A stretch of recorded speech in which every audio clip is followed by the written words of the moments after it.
Hi, this is Elwin Robinson, author, results coach trainer, and founder of High Energy Academy. And let me start right now by asking you one simple but very important question. What's standing right now between you and living the life of your dreams? What's standing right now between you and you being the very best person you can be? Well, if you're into self-development type of material as much as I am, there's only one honest answer to that really, right? It's you. There's only one thing stopping me from being the best that I can be, and that's me. But the question then comes, why would I sabotage myself like that? Why would I stop myself from being the best I could be? Why would I stop myself from doing whatever's necessary to create my dream life? And the truth is this. The truth I found is it's not quite as simple as that. Because if you don't have enough energy, everything becomes difficult. Everything becomes a struggle at best. All kinds of doors close to you. In fact, a lot becomes impossible if you don't have the energy to fulfill it. However, the converse is also true.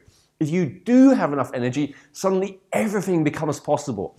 If you do have enough energy, you can start to create the life of your dreams. If you do have enough energy, you can start to live up to your full potential.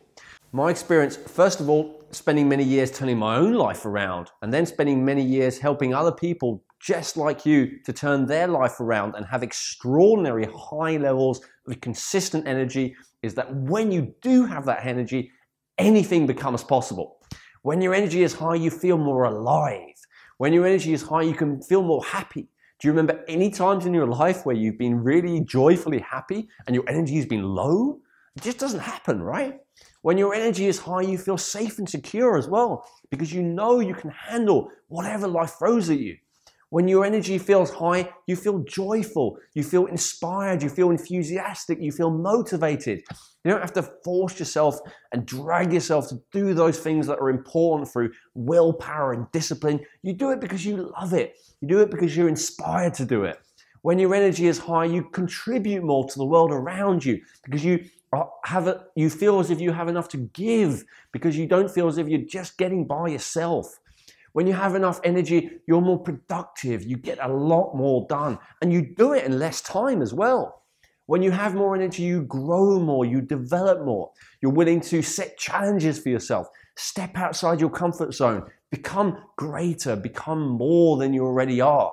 When you have high energy, you feel more integrity. You feel as if you're more true to yourself and true to your word. Because how many times have you not done what you know is right or not done the thing that you've promised to yourself or someone else you said you were going to do because you were just exhausted, because you just felt like you didn't have it in you? It's quite common, right? So when you have high energy, you also feel more confident. You feel like you can handle whatever life throws at you.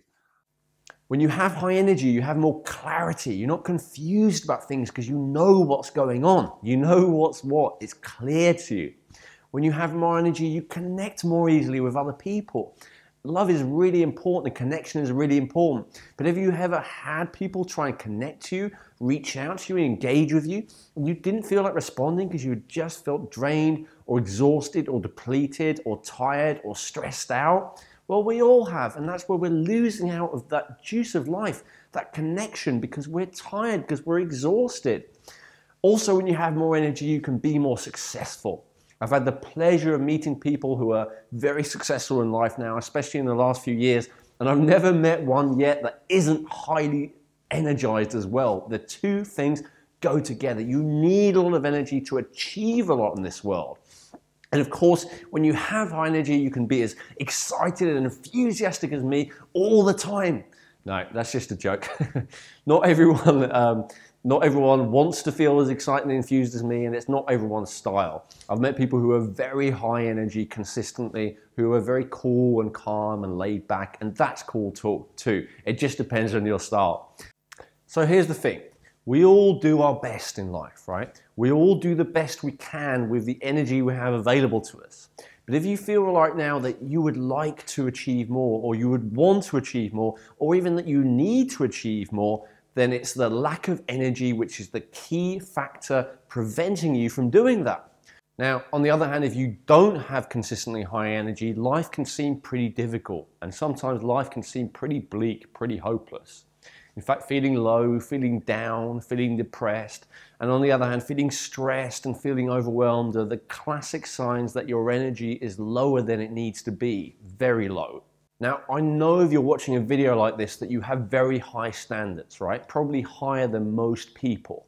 And it's very important to you to live the best life you can, to be the best you that you can be. But I'm sure you're already doing your best, right? All of us are. So what's the challenge? The challenge is the gap between where you are and where you want to be, where you know you need to be, where you feel like you should be, right? And how do you surmount that gap? What's the difference? What's the thing between you and the life of your dreams? What's the thing between you and the extraordinary level of self-actualization, of being your best self, which you can feel deep down you're capable of? And the answer, of course, is consistently high energy. So how do we get there? How do we get that consistently high energy? Well, my experience helping literally thousands of people like you, including my very first client, which was myself, to get to that place of consistently high energy, is that there's 4 major obstacles you need to overcome. Or if you like, 4 major milestones that you need to reach in order to get to that place of consistently high energy. The first one is to overcome stress and overwhelm, okay? Now, in order to do that, first of all, we need to look at what stress is. Stress, most of us see as something external, right? We say, I have a lot of stress in my life, or there was a lot of stress today, right? I had a lot of stress today. But what we don't realize is that stress is not something outside us, pressuring us, coming in towards us, even though that's the way we often view it and the way we describe it to ourselves. Stress is really our inability to successfully adapt to the way the world is, right? It's not that the world is stressful or people are stressful or the day was stressful, right? The world just is as it is. The people just are as they are. Your day just was as it was. The truth is, it's your ability to adapt, which is the key thing. And that is a function of your energy. The higher your energy is, the more that you're able to adapt. And so in video number 1, this video, I'm going to show you 2 simple but devastatingly effective techniques to be able to adapt to stress better that will massively reduce your level of overwhelm, massively reduce your level of stress. And these are things that work immediately. You will notice the benefits, you'll notice the effectiveness of these exercises as you do them along with me within this video. So by the end of watching this video, you'll feel better. You'll feel less stressed and overwhelmed, more calm, more centered, more in control, more relaxed. So that's really powerful. Also, in video number 1, I'm going to teach you about the 3 different types of energy, right? One of which relates to that ability to adapt to life. Because we tend to think that there's only one type of energy. But when we understand that there's 3, and what to do in order to get more, how to tell if you do have it, how to tell if you don't have it, why you might have low levels of that energy, all of those things we're going to cover today in video number 1 as well.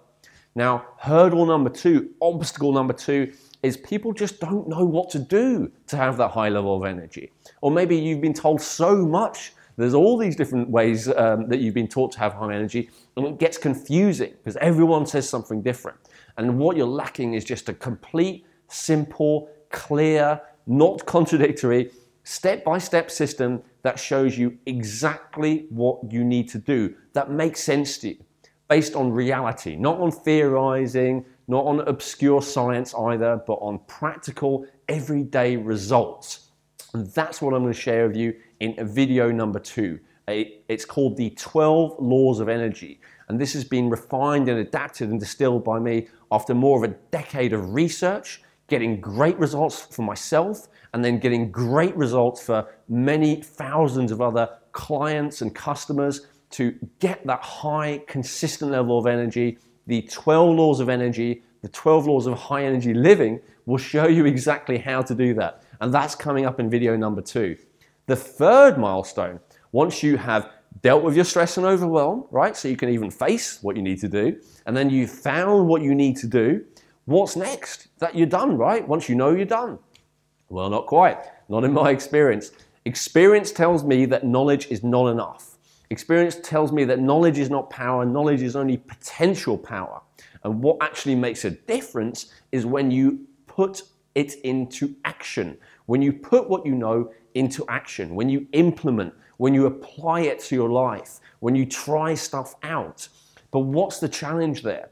A lot of the time, we really struggle to get ourselves to do stuff. In fact, a lot of the times, it may seem like there's some part of you that is resisting you or blocking you or sabotaging your progress. Or maybe you have a pattern where you do something, but then you stop afterwards. Or you do some stuff, but you don't do it properly. You don't do the whole thing, and therefore it doesn't work.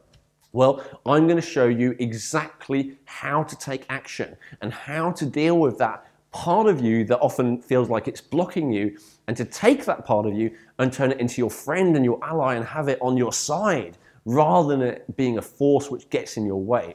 And that training is coming up in video number 3. I'm going to show you exactly how to get yourself to consistently take action so you can actually get results with the training, with the knowledge you're going to learn in video number 2.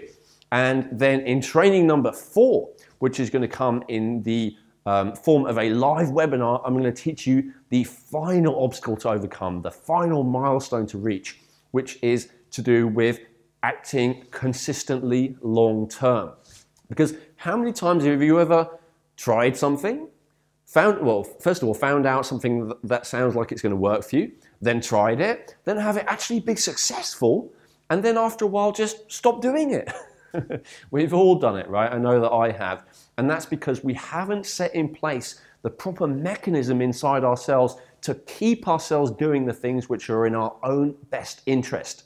And this involves tapping into not the part of you that necessarily might sabotage you, but tapping into your highest aspirations, tapping into your spirit, as it were, your greatest needs, the needs not just of your body and mind, but the needs of your spirit, your soul. And I'm going to show you exactly how to do that in a live webinar training, how to keep yourself on the course of mastery so that you achieve that sustainable, consistent, high energy, long term, like literally for the rest of your life. That's my aim for you with this course, and it's absolutely possible when you overcome those 4 obstacles. So just to recap, number 1, we're going to reduce stress and overwhelm massively. Number 2, I'm going to show you exactly what to do, step by step, with the simple 12 laws of high energy living. I call them laws because they're like gravity, right? Or the laws of thermodynamics. They're not something you can get away from. They're just things that you have to do to have a sustainably high energy. In video number 3, milestone number 3, I'm going to show you exactly how to get yourself to take action and do what's necessary to be the best you can be.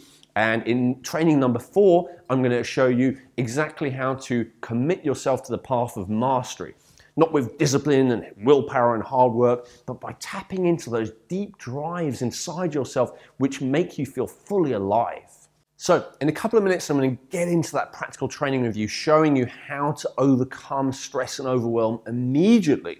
But first of all, I just want to share a little bit about my own story of where I've come from, partly so you can relate to where I'm coming from, and you can see why this is so important to me, why I care so much about this particular topic. Funnily enough, just a couple of days ago, I was on the phone to a person who's very successful in their own right. They're a published author, they're a millionaire, they're doing very well for themselves. And they said that they actually aspired to the kind of lifestyle that I had. And this really caused me to pause and take a breath and think, wow, not that long ago, a few years ago, this person was my role model. They were my mentor. They were the person that I aspired to be. And now they're aspiring to be where I'm at. What's going on here? How have I achieved this? And it caused me to reflect back on where I've come from. Because to be frank with you, I haven't come from a very good place. Basically, my very first memories are memories of trauma and pain. My very first memory is waking up in a hospital bed, having drunk some bleach accidentally, which my mother accidentally left in a little sippy cup thing, which normally had juice in. I thought I was drinking juice, and I was drinking pure bleach. And I was rushed to hospital, had my stomach pumped, and I only just survived. I almost died there. And I remember waking on a hospital bed and feeling, other than pain, seeing my mother there and feeling this real distrust, feeling this real fear, this threat, like I couldn't trust anyone. And really that feeling was there throughout the rest of my childhood, throughout most of my childhood. Even earlier than that, before I can even remember, my father was abusive towards me. He used to shake me as a baby because he couldn't stand me crying, and according to my mother, almost killed me once doing that. Had a near-death experience with that as well. And he was violent towards me pretty much all my life up until my teenage years, where I finally stood up to him, and only then did he stop. So throughout with these kind of incidents, and bearing in mind it wasn't all bad in reality, but these kind of incidents created a tone in me of feeling really bad. I felt depressed. I felt like everyone was out to get me. I felt like the world was basically threatening. I felt anxious. I used to get ill a lot. I was chronically ill as a child as well. And I would just cry and cry and cry and cry because I was very depleted naturally. When I went to school, or when I had friends even before school, I always felt like I couldn't keep up with everyone else. Like I was different from everyone else. Like I was basically just not good enough and definitely not lovable. I felt like I was in some way defective. And as a result of being so depleted and feeling so miserable, just as my baseline state, when I first discovered drugs, I felt, oh my God, this is it. This is finally a way to feel good. The first drug I ever discovered was sugar.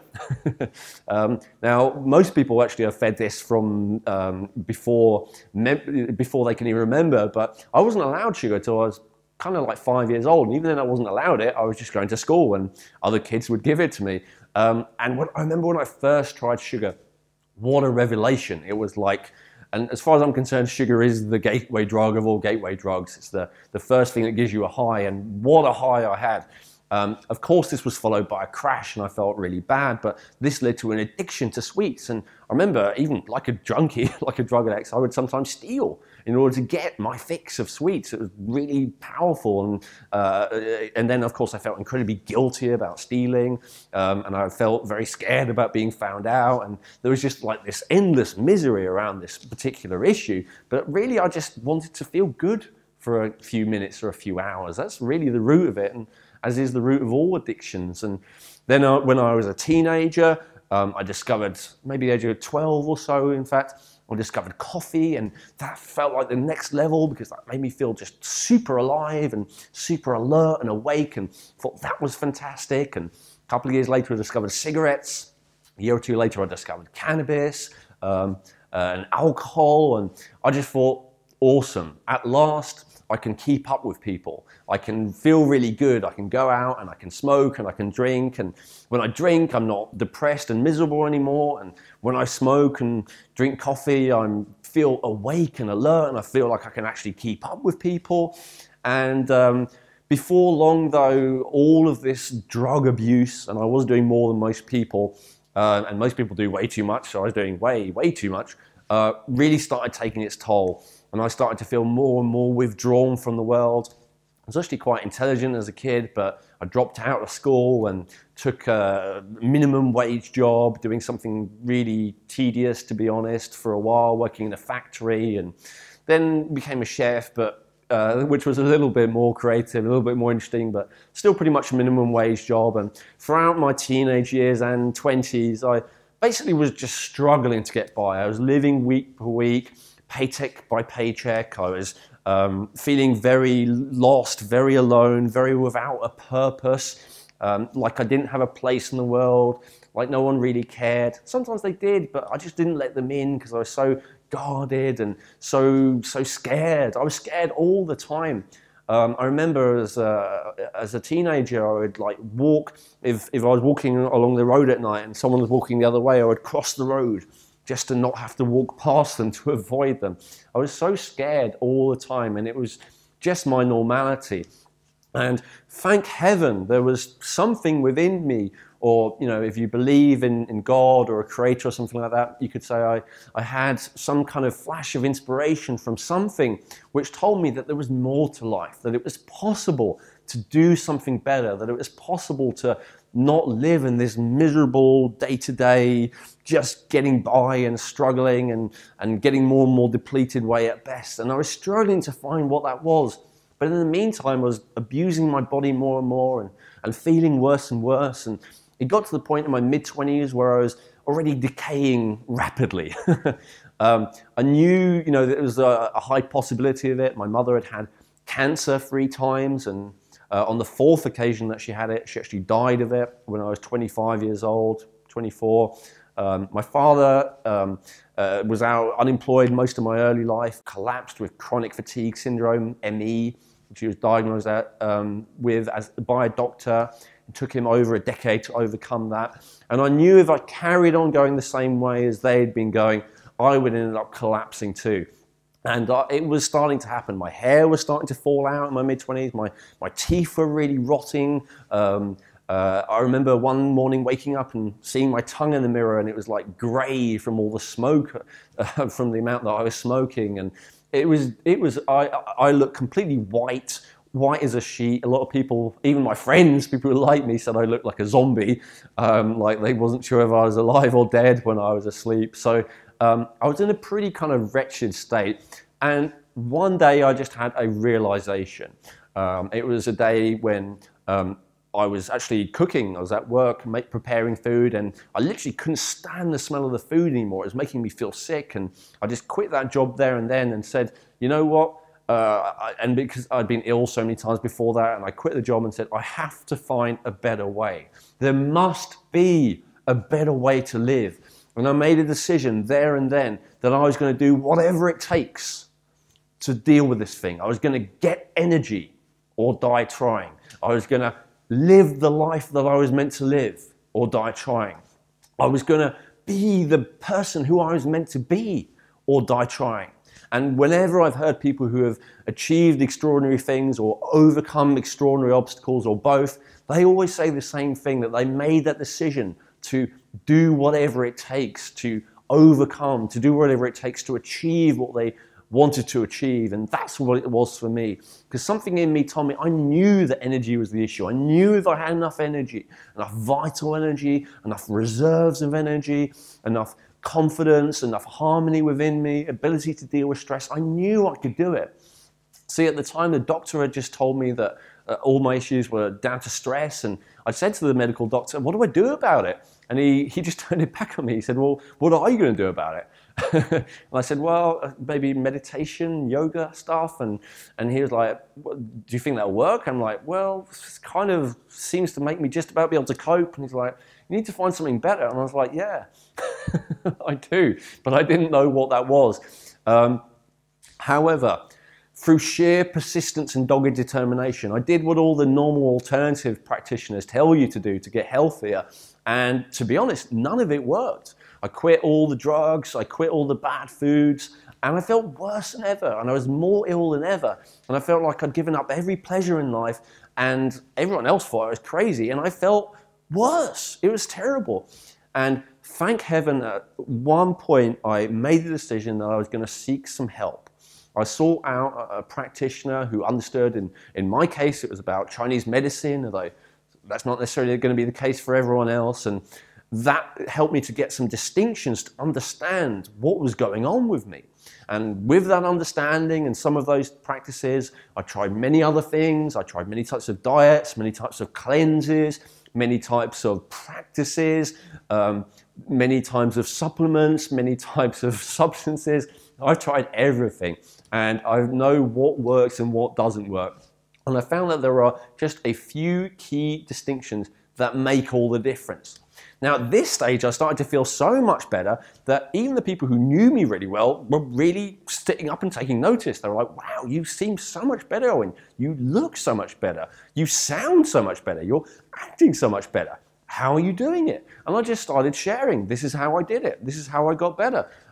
This is something that I find is working. This doesn't work. And eventually I got so much of that, it was taking me away from the work I was supposed to be doing, which is working as a chef. And now I was working as a chef in a health food place. And I eventually said, would you want to do a consultation where I show you what to do?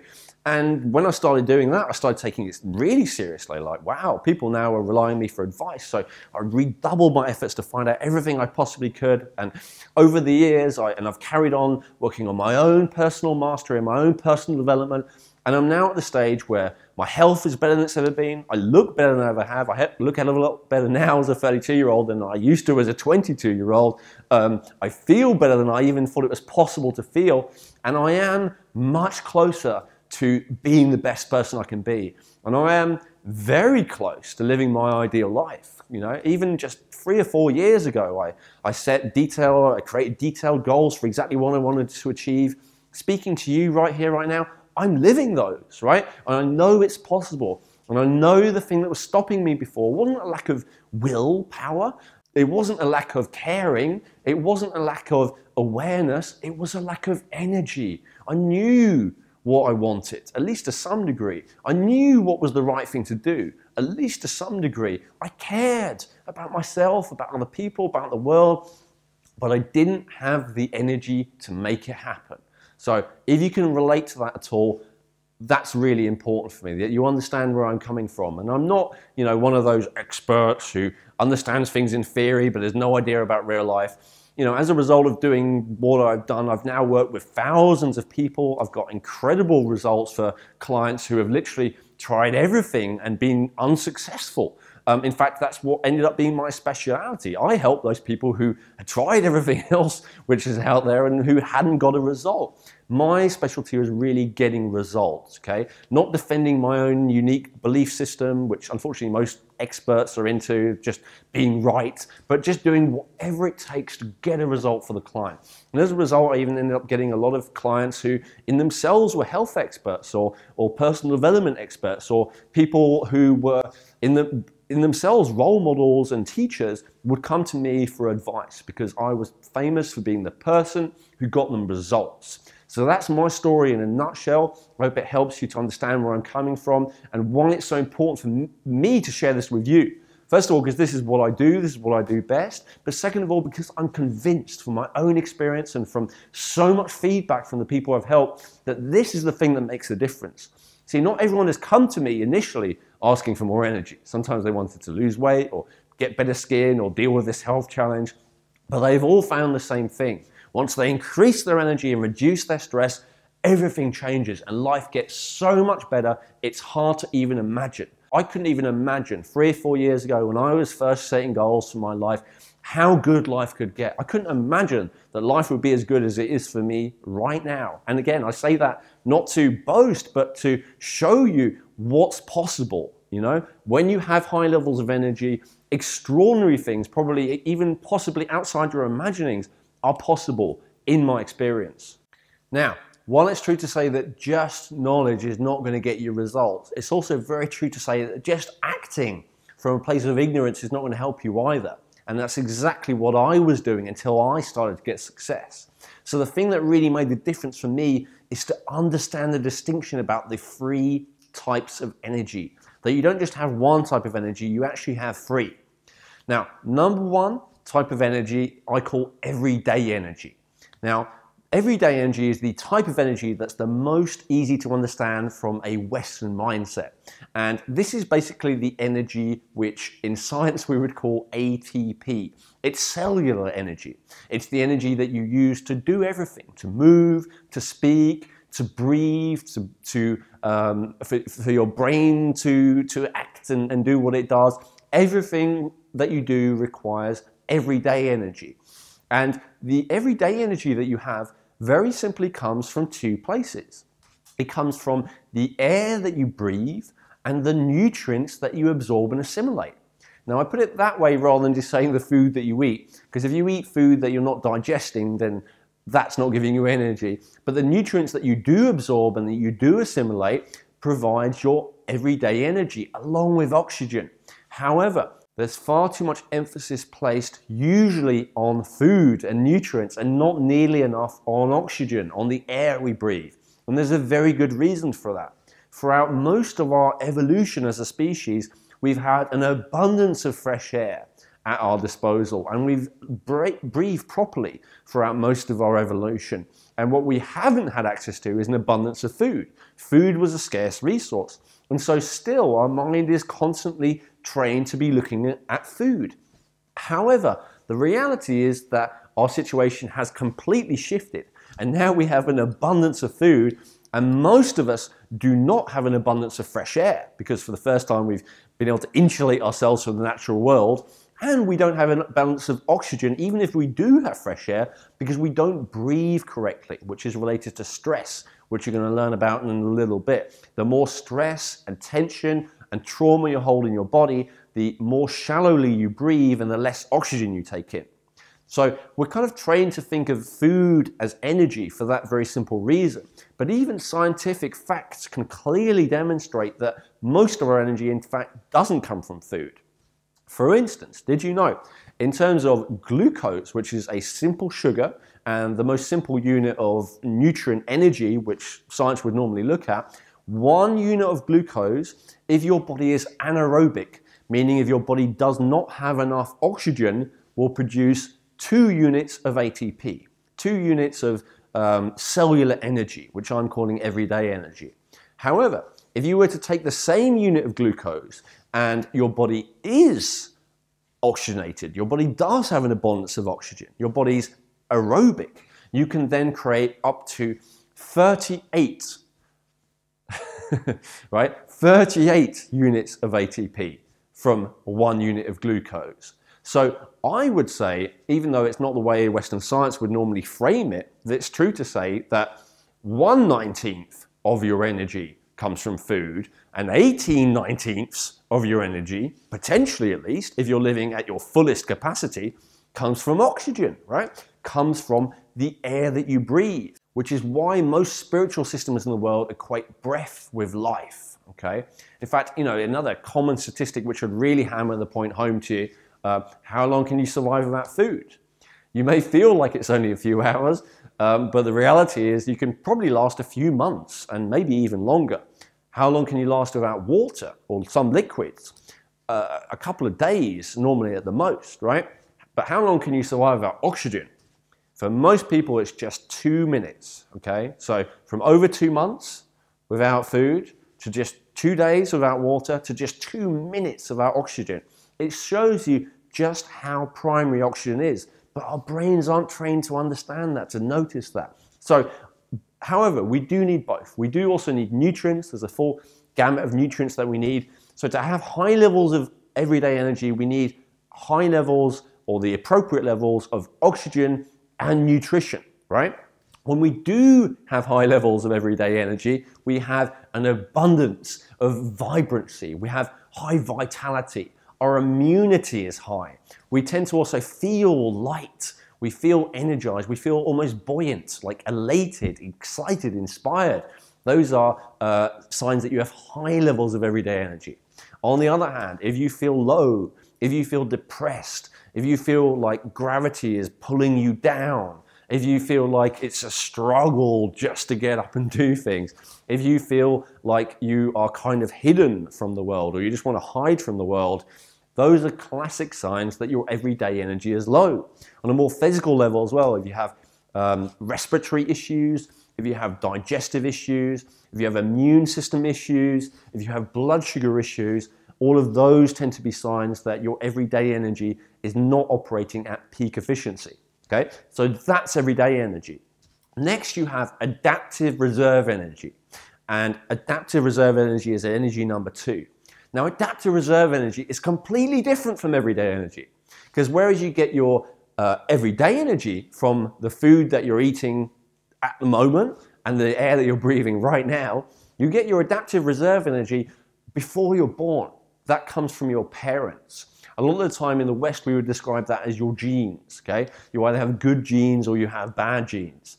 Now, the good news is if your parents had high levels of adaptive energy themselves, which relates to things like having high levels of mineralization, having good quality genes which are replicating properly, then you will tend to have been born with high levels of adaptive energy, which means that you can get away with more. Now, I call it adaptive reserve energy because it really has two functions. First of all, this type of energy helps you to adapt to the world around you better. So we talked earlier about stress, right?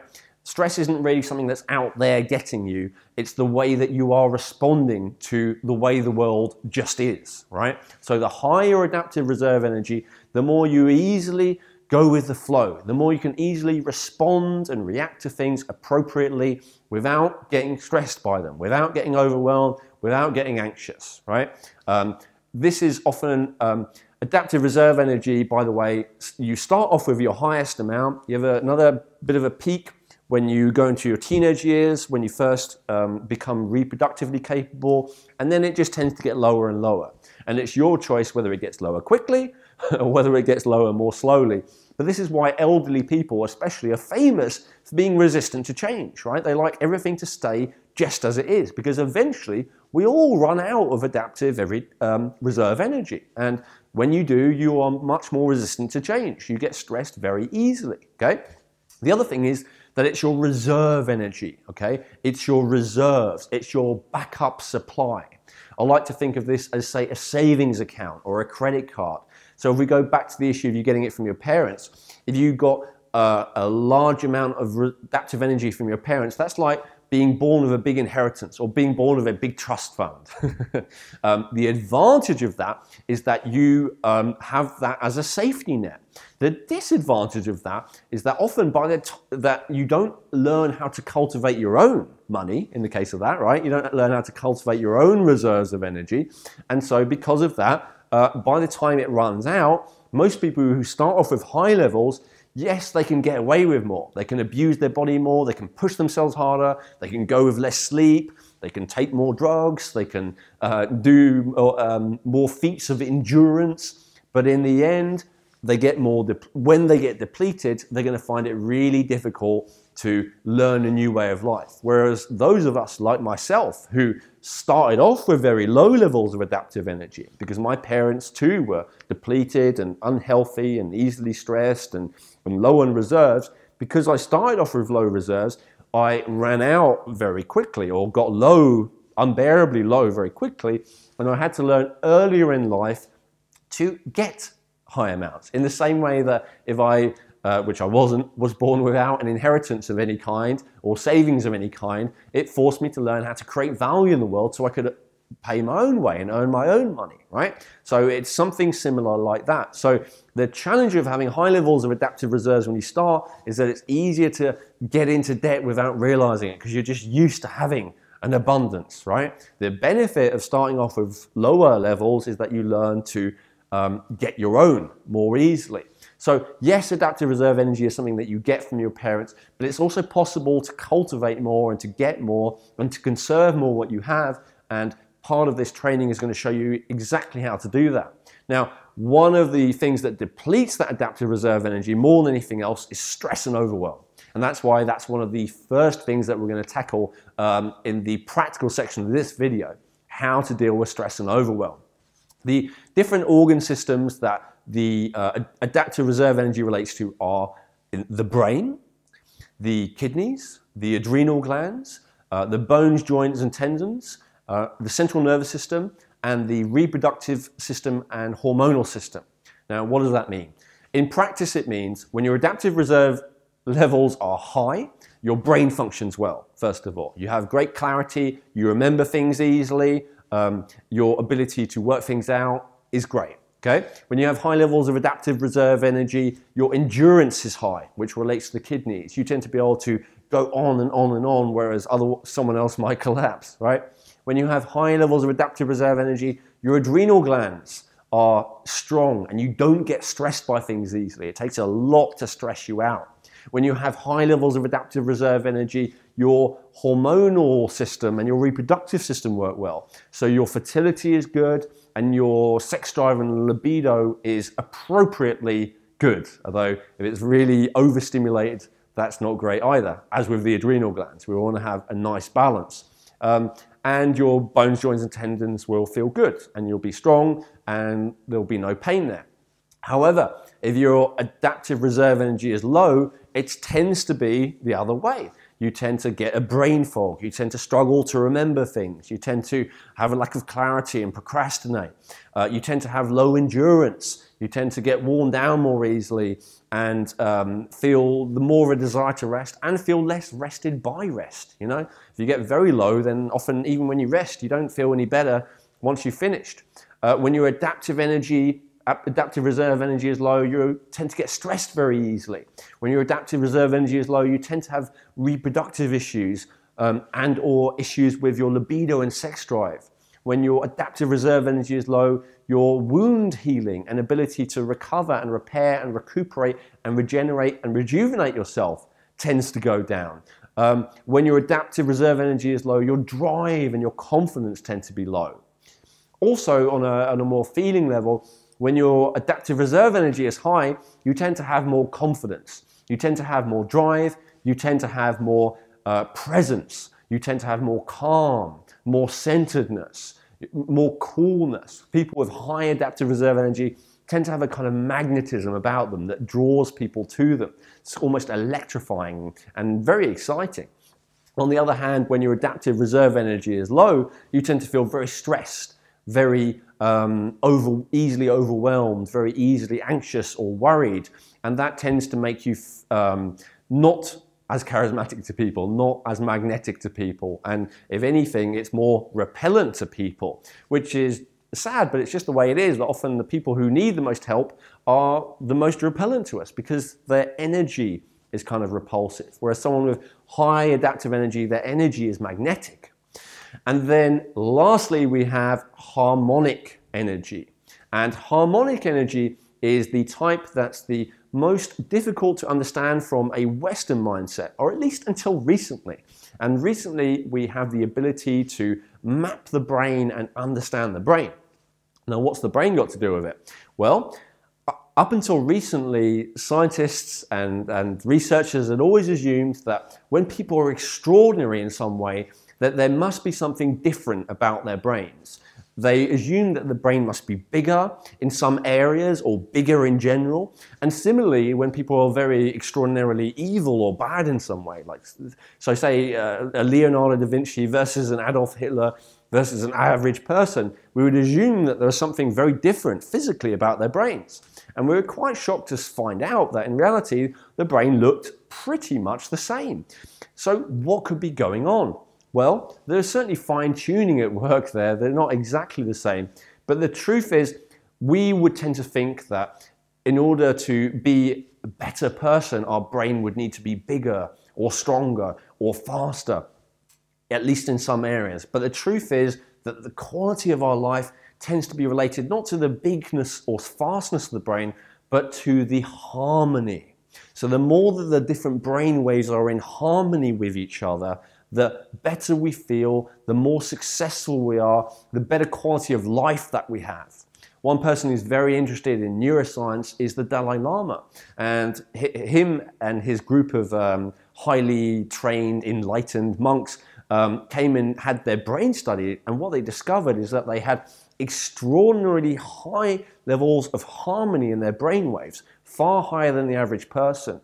This, to me, is an indicator of someone who has high levels of harmonic energy, okay? So when you have high levels of harmonic energy, all the parts of you are working together rather than you feeling pulled in different directions, you know? So a classic example of this would be addiction, you know, where one part of you is like, oh, no, it's not good for me. Another part is, yes, I want it, right? Whether it's addiction to drugs or addiction to shopping or addiction to gambling or whatever it might be, there's a conflict inside there, right? A constant conflict. That's the opposite of harmonic energy, right? That's the opposite of harmony. The most extreme example of that, of course, is madness. And that's where harmonic energy is completely low. By the way, if your everyday energy is very low, then you are collapsed.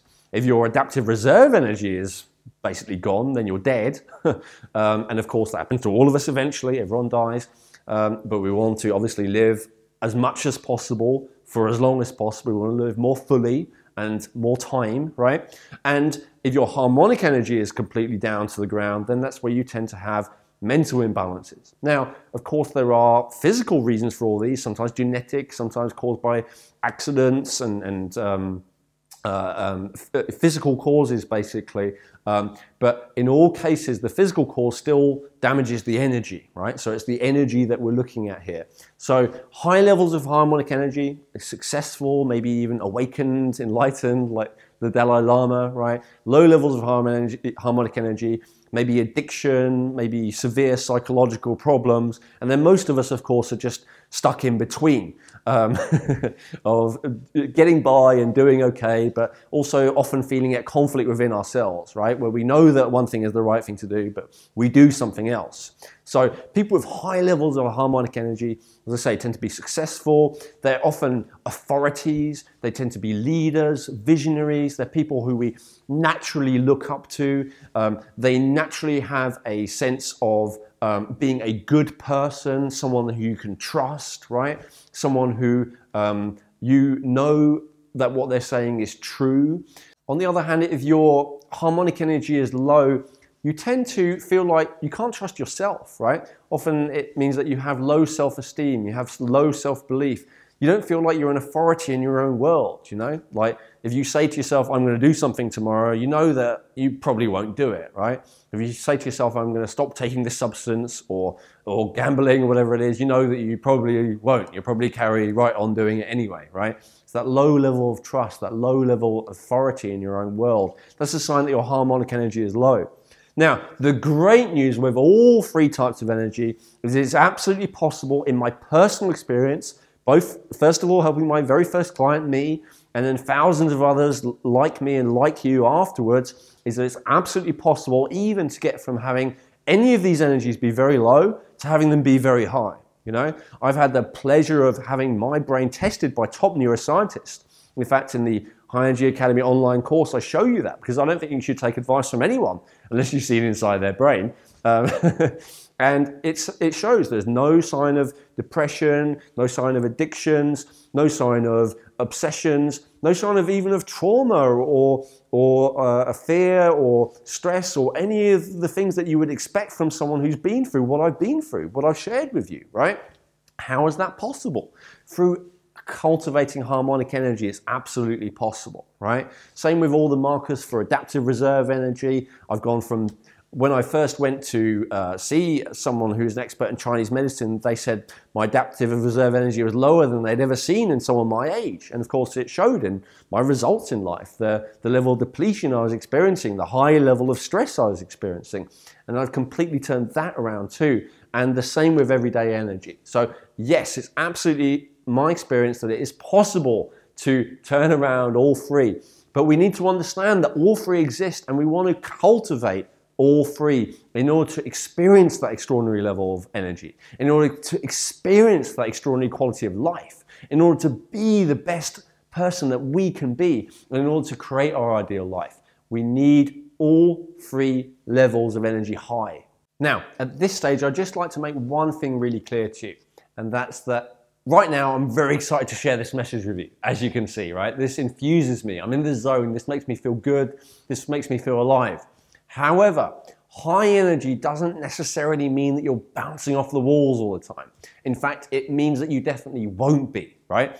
When I say to people that what I do is help people increase their energy, I get one of two responses. I either get them saying, awesome, you know, I'd love some more energy, or I get people saying, oh, I already have too much energy as it is.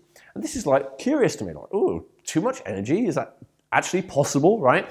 And I ask them to describe their situation, and what they're actually describing is overstimulation, right? They're telling me that they're overstimulated, that they can't even get to sleep at night because they're so excited or overstimulated. That's not high energy. That's overstimulation, right? Not the same thing as high energy at all. And I hope that that was already explained with the last form of energy, right? The harmonic energy. That when you have high energy, the truth is that your life is balanced. A lot of people as well, when they come to me for energy, they say, I would like to have such high energy that I only need 2 hours sleep per night. And I say, well, that's not balance. That's not something to look to try and achieve, right? That's completely out of balance, and that doesn't serve you, doesn't serve your brain. Like, research has shown that we need a certain amount of sleep in order to be healthy, right? So I would say that rather than wishing that you had hardly needed any sleep, for instance, that you would wish that you were so clear, so focused, so productive, and so on the ball that you accomplished 10 times as much in half as much time, so you have more time for rest, relaxation, recuperation, and enjoyment, right? That's a goal that makes more sense for me. So we're not talking about being super high energy all the time in terms of bouncing off the walls and being overstimulated. In fact, being overstimulated is the opposite of what we actually want to achieve here. Now, let's look at our number one obstacle to getting to that high energy life, right? And it's stress and overwhelm. I hope you saw that with those three types of energy, stress and overwhelm actually depletes all three of them, right? If we have high stress and overwhelm, we tend to not breathe well. And when we don't breathe well, we're cutting ourselves off from the source of 18/19, if you remember that figure, of energy, right? It's suicidal when it comes to energy, having a lot of stress and overwhelm. Similarly, there's nothing that depletes our adaptive reserves more than to experience stress. It's burning through our reserves of energy in the same way that a gambler burns through their savings of money, right? Or a shopaholic. It's very, very destructive to our energy. And also, stress and overwhelm ruins our harmony. So it destroys our harmonious energy as well. So it's something that we have to deal with, right? Now, there is a part of us that is almost addicted to getting stressed and anxious. That's the truth. And it's not something that we want to make ourselves wrong about, okay? The truth is that up until recently, we had to be constantly alert to any signs of anything that was remotely threatening, that threatened our survival, our safety, and our security. What's changed in our recent life is that there are a lot, especially for all of us in the developed world, is that there are a lot less reasons for us to feel stressed and overwhelmed in reality, and yet we actually feel more stressed and overwhelmed than ever before. Why?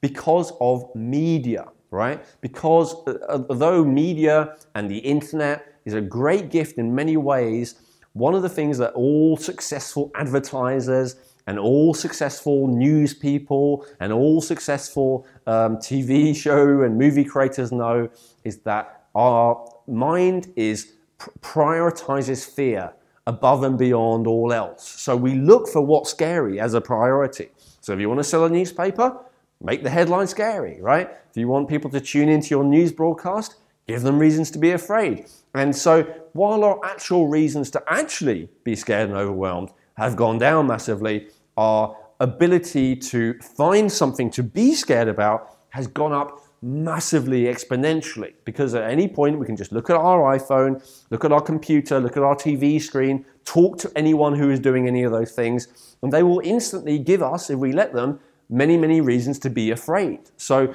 this is the situation that we're in. Again, let's not say that the world is wrong as it is. It is just as it is, but we need to be aware of that. We need to be aware of our natural inclination to focus on fear even when it doesn't serve us, even when the fear is in a lot of cases not really real. Now, where does most stress come from? I've already kind of given you a clue of this, right? On one hand, stress is your failure to adapt, but in terms of your everyday experience of stress, where is that stress? Well, I would say to you this: 98% of the time, your stress is not in reality. It's in your head, right? It's in your imagination. Stress and fear are really the same thing. We like to say stress because it sounds cooler and stronger, but in terms of the physiological effect of your body, in terms of activating your adrenal glands, there's really no difference, right? So stress is fear. And fear is just false evidence appearing real. That's an acronym that I really like for it.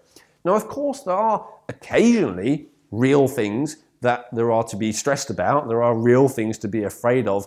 But 98% of the time, it's just because we are focusing on the contents of our mind, whether they are externalized in the form of media or not, rather than the world out there. So I always like to say, you don't have an excess of stress. You have a deficiency of presence, right? What is presence? Presence is simply an awareness of the world around you. Presence is simply being right here, right now, in your physical senses, in the real world. Not in the world of your mind, not on the TV screen of your mind, not on the TV screen on your computer or on your phone or on your TV screen, but actually the world out there, the world of the five senses, right? Because, yeah, occasionally there are scary people, occasionally there are scary things, you know, that might actually cause you damage. But the vast majority of time is that we replay those scary things in our minds tens, hundreds, sometimes thousands of times, even though the scary experience was only once, right? So the stressful experience was only once, if you prefer that word. So what we need to learn to do is to get out of our head and to get into the present moment. Now, if you're a fan of the work of Eckhart Tolle, I'm sure you're not that unfamiliar with this concept. But what I'm going to do for you right now is to get really practical with this, because it's all very well to know that it's important to be present.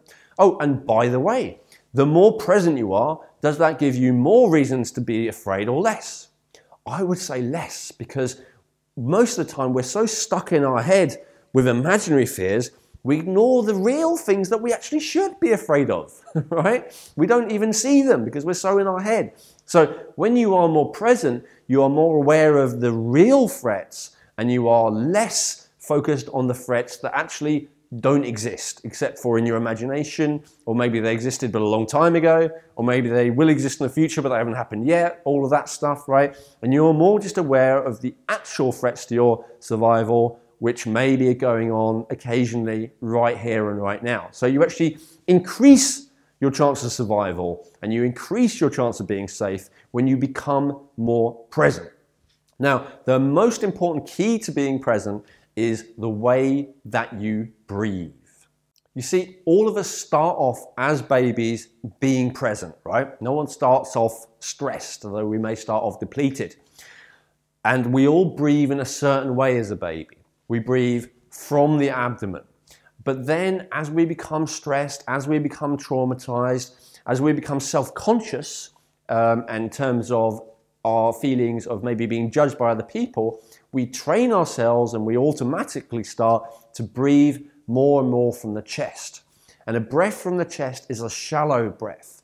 When you breathe from the chest, you're much more likely to be stuck in your head. When you breathe from your belly, you're much more likely to be present and centered and aware and strong. Okay, so this is a huge distinction. Now, let me show you what it actually looks like to do each of these, right? I'll do it from the front and from the side. When you breathe into your chest, it usually looks like this. That's someone doing a big breath from the chest, right? When you breathe from the belly, it looks like this. Notice how my chest didn't move at all, right? And I'll do it from a side view with my hands on my chest and then my belly so you can really see it, right? This is a breath from the chest, right? And this is a breath from the belly.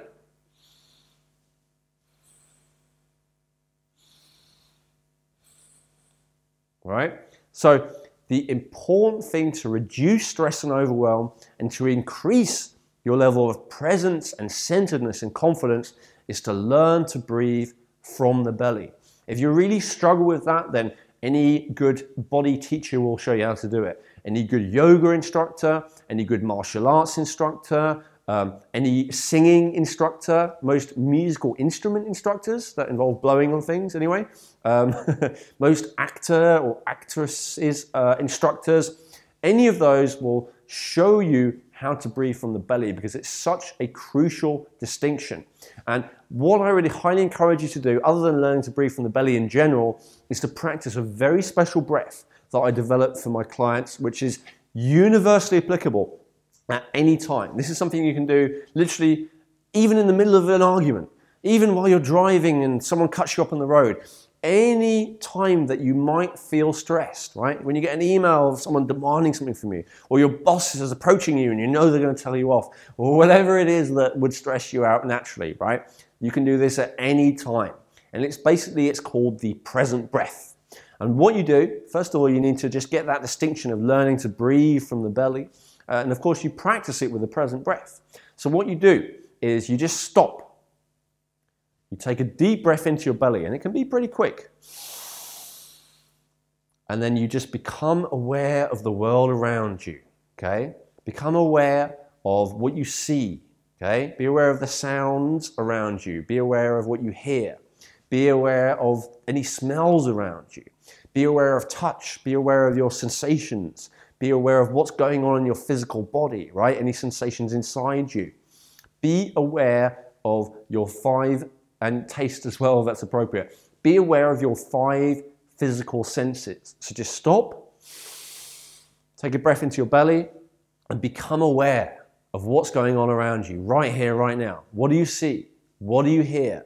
What do you feel, right? Then just breathe out slowly while just staying aware of your physical surroundings.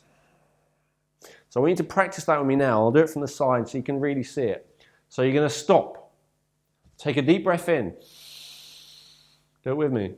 Become aware of the world around you. What do you see right now other than me? What do you hear right now other than me? Okay? What do you smell right now? What do you feel right now in your body? Just become aware as you slowly breathe out as your belly goes in. So let's do it one more time and I won't talk, I'll just do it with you. We breathe in, be present, and breathe out slowly.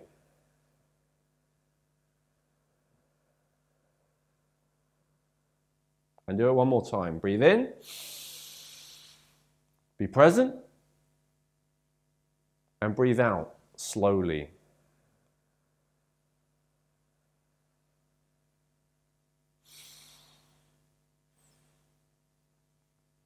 Now, the wonderful thing, people say, well, just because you breathe in, how does that magically make you present? Well, the answer is because breathing is something that you're doing right here, right now.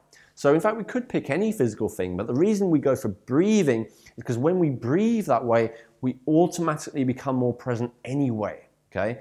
Breathing from the belly is present breathing. And just in case you're wondering if this is fancy, new agey mumbo jumbo, no. This is something that's measurable in the brain, okay? High levels of presence shows up as increased activity in the central prefrontal cortex, okay? It shows up as increased alpha waves in the center of the brain. This is when you have a high level of presence.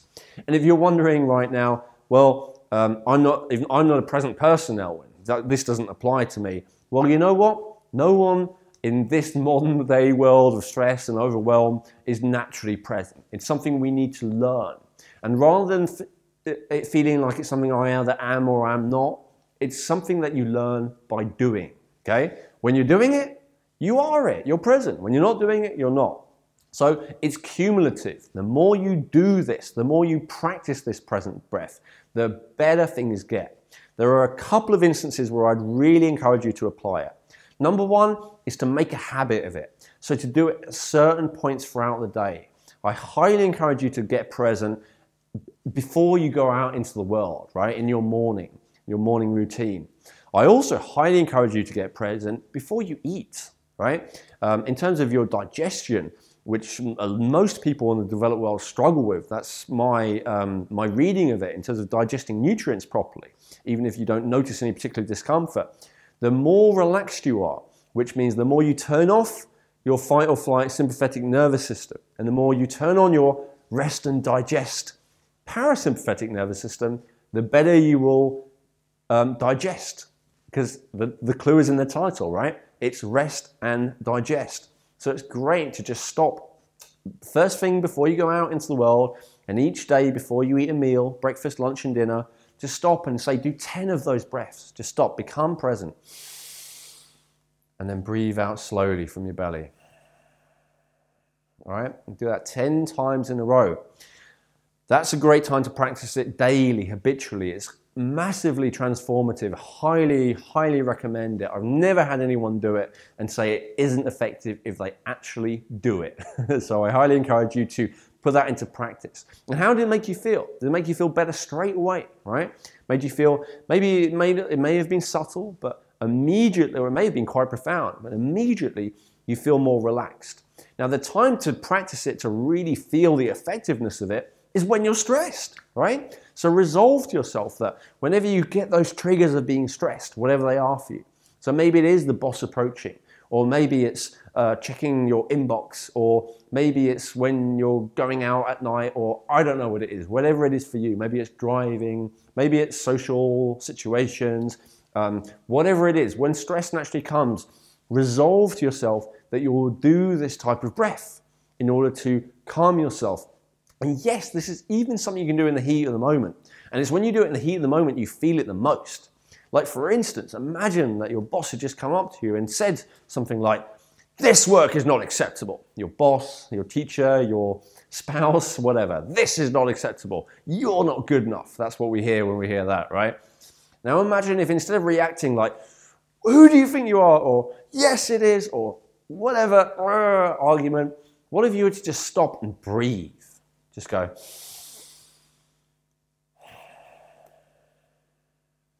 And then say whatever you were going to say, right?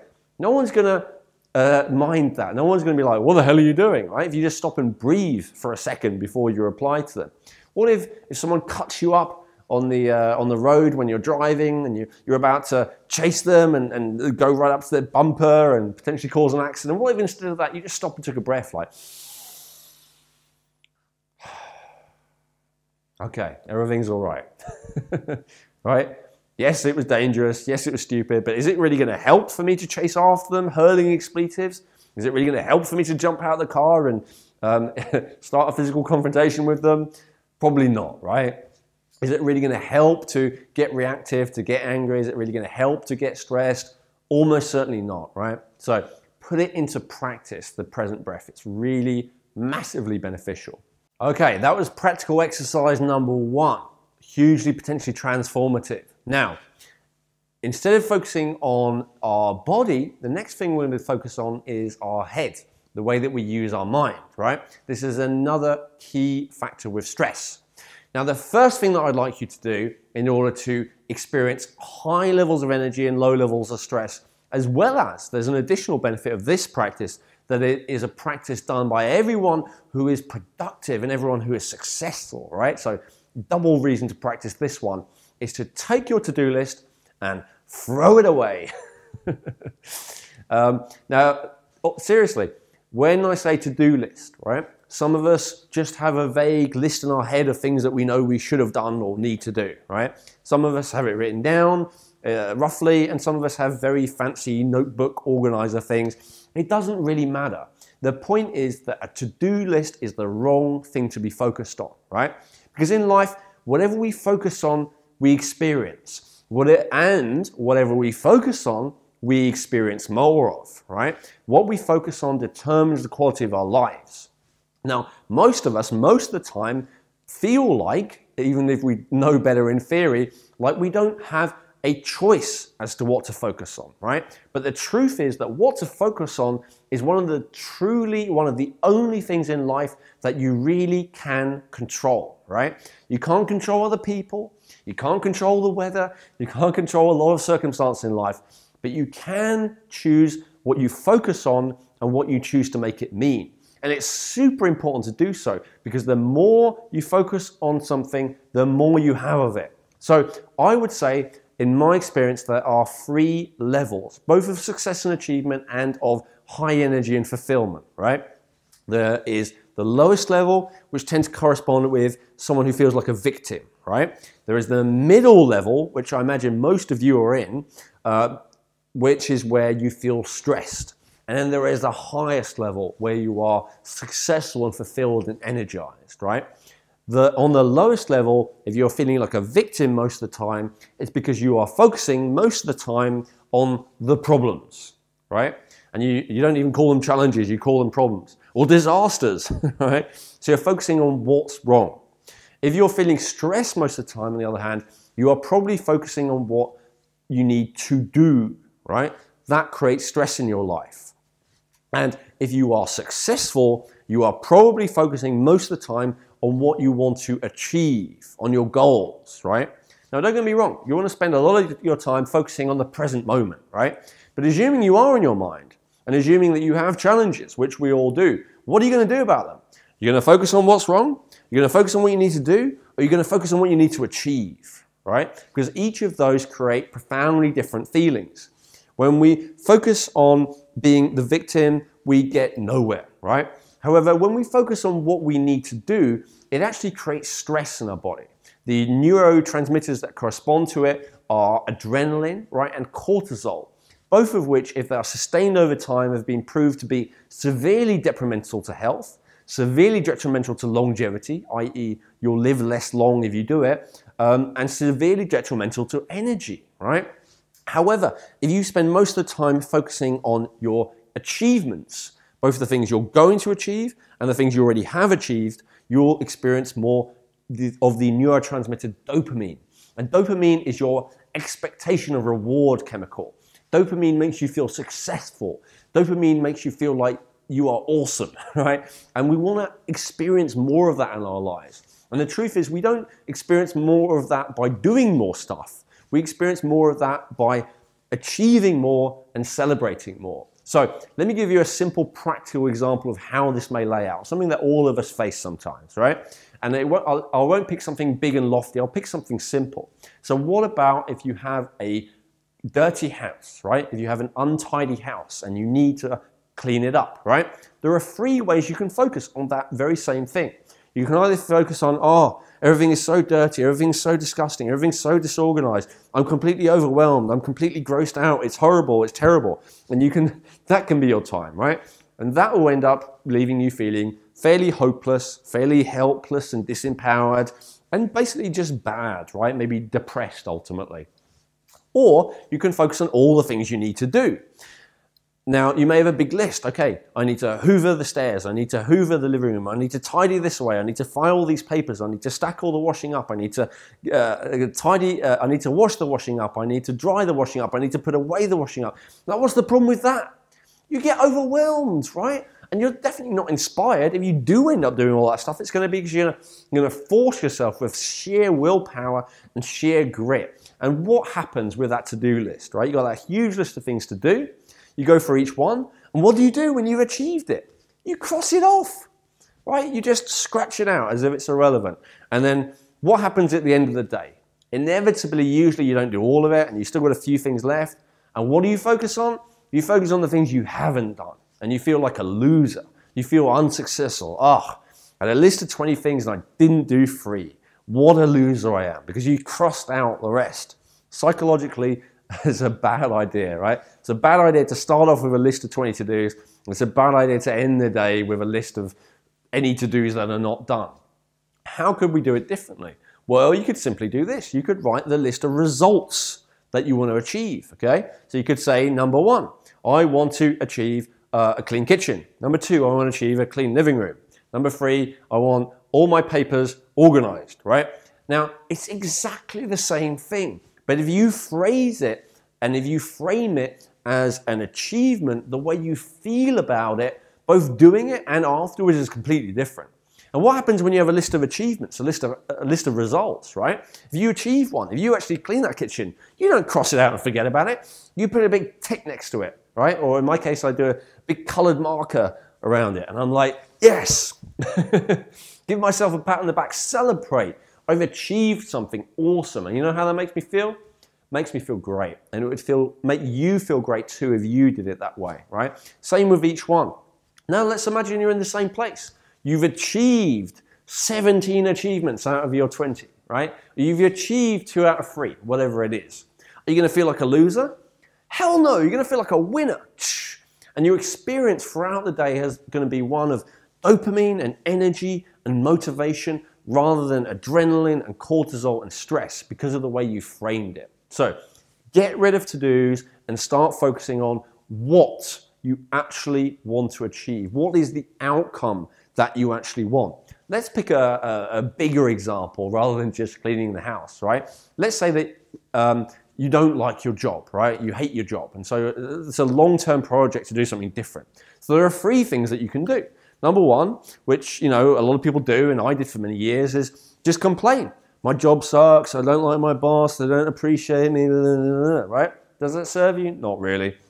Or You could get more proactive and productive and go, okay, here's a list of everything I need to do. I need to develop more skills, and I need to leave my other job, and I need to go to job interviews, and I'm probably going to be rejected a lot, so I'm going to have to go through more, and I need to write a CV and all that. Is that inspiring? Probably not. Is it stress-inducing? Almost certainly, right? Is it possible you're going to feel bad even when you do most of it? Definitely. However, how about this? Get a dream job. Get a job doing exactly what I want to do. Get a job earning whatever it is you want to earn. Get a job working with people who I actually enjoy, right? Or maybe even you're going to create a career, create a business, right? Create a business which is profitable, create a business doing what I love.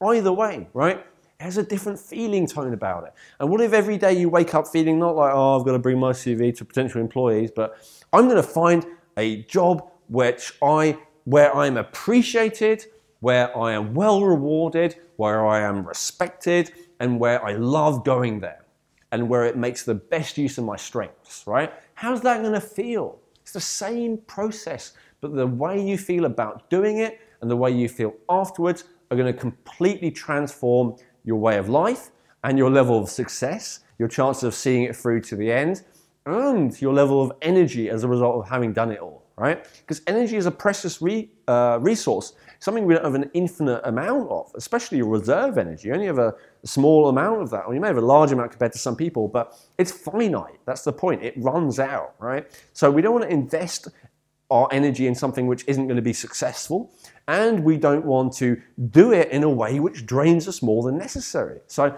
get rid of the to-do list, get rid of the stress-causing list, and get on the achievement list, right? Get on your list of results that you want to achieve. Now, right now, I'm going to challenge you to do exactly that when it comes to your energy, right? You may have noticed in this video I've hardly focused at all on all the terrible things about not having energy, right? Purposefully so. I know I could maybe get you more engaged doing that, but I don't want you to be thinking about that. I want you to be thinking about how awesome and amazing it would be to have high levels of energy. So what I'd love to challenge you to do, and what I'd really appreciate if you would get involved, get engaged, and do, is to write down exactly what a high energy life means to you. You know, I shared what it means to me. I'd love to hear what it means to you. And I would like you to actually declare that publicly. In the comment section below, I would like you to complete the sentence. When I have a high energy life, I'll, or maybe when I have an abundance of energy, I'll, right? Something like that. Complete the sentence.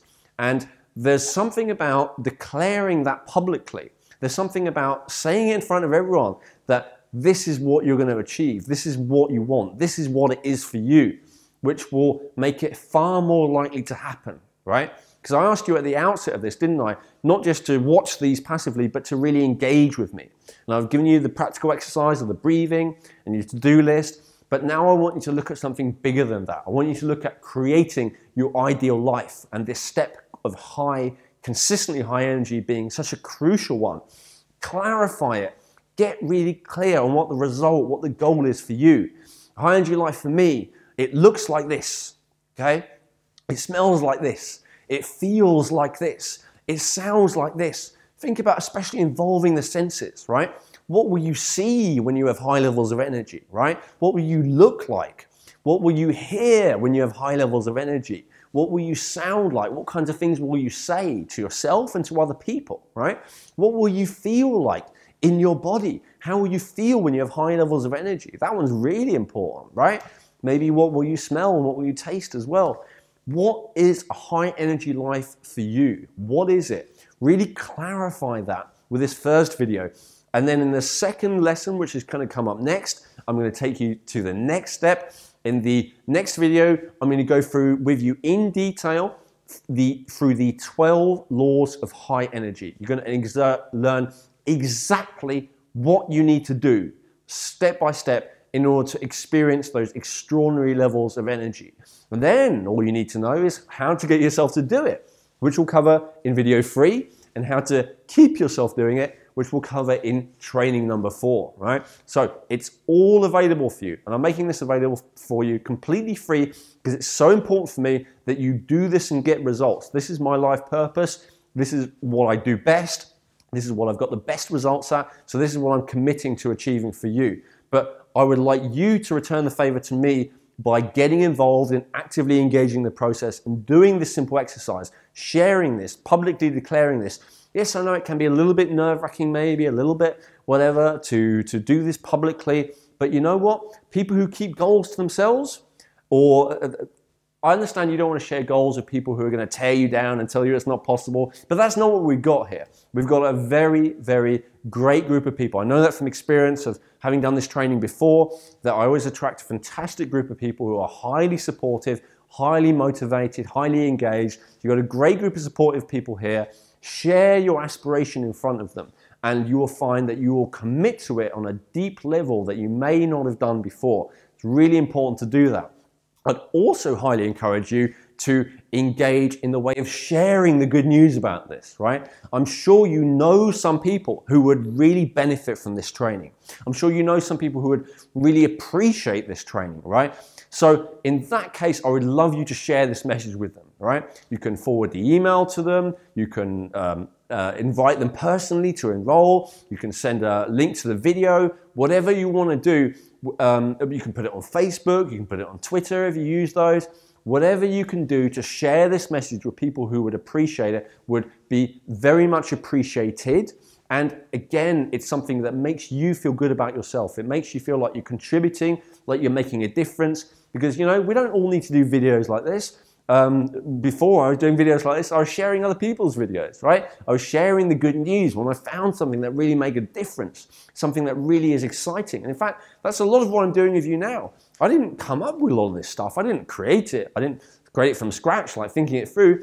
This is stuff that I've learned from other people, and I'm now sharing with you. And there is something about sharing something which makes you far more likely to be successful with it. So I would highly encourage you to share the good news with people. It's going to make you be a lot more likely to be extraordinarily effective at applying this and getting those extraordinary results which I've offered to you. So lastly, I just want to thank you so much for engaging with me and engaging with this process, right? I am really humbled by the fact that you're still watching this right now, and I know what that says about you. You know, I want to honor and acknowledge you as being an extraordinary person already, you know, someone who really cares, someone who's really committed to making themselves better, making the world a better place, you know, someone who really takes responsibility for their own life rather than playing the victim and blaming other people or making excuses.